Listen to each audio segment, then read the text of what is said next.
Looking at the defense, and this comes from 33rdteam.com, they gave one reason why every NFL team, or for every NFL team to be pessimistic. And this is what they said about the Cleveland Browns, saying that the Browns have an inconsistent defensive line outside of Myles Garrett, saying that Garrett has proven to be one of the most prolific defensive players in the AFC. But since then, they don't have a supporting cast around him at this point. You know, they have Chase Winovich, who they traded for, trade away Mac Wilson, which that's a win in and of itself.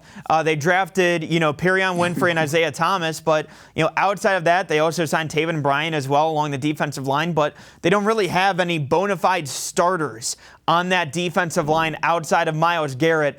What is your concern level when it comes to, the overall defensive line, especially that defensive tackle room that really you've only seen a couple of additions in there when it was really, I don't want to say weak, but, it was depleted going into this offseason. Well, listen, I feel a lot better about the defensive line if they can sign Clowney. That's it. There's nothing else like that. That's the rest of the offseason. The Browns defense hinges on signing Clowney because if you can sign him, the pick of Winovich looks a lot better, right? I could just move him right to defensive end and say he's going to be the third down rush end, spot check. We can get creative and move him down and maybe kick Myles Garrett inside to, play and have them outside. He's the Takk McKinley guy.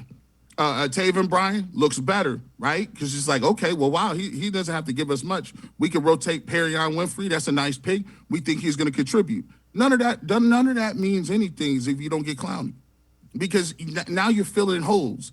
And the crazy thing about it, Jarvis I think he signed for $6 million. Reports is that the Browns was going to give him 10. So my thing is, hey, if you was planning on giving Jarvis 10, that means you got some money in your purse, in your pocketbook to give Jadeveon Clowney, right?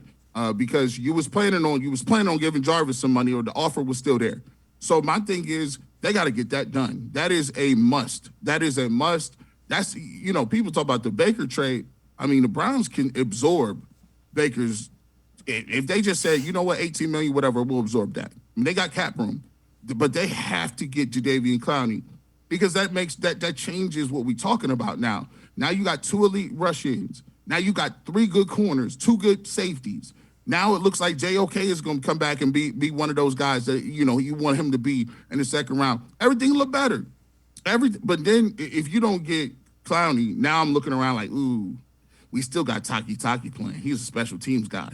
Ooh, I don't know. Is Phillips really good? I don't know what Phillips is. See, you can hide more people. And the Browns do have to hide a couple people at linebacker. But you can't do that if now you got the defensive end over there getting double teamed and now, you can't set an edge. No, they need to get him back. That is the biggest move of the offseason, and they got to get that done like as of yesterday.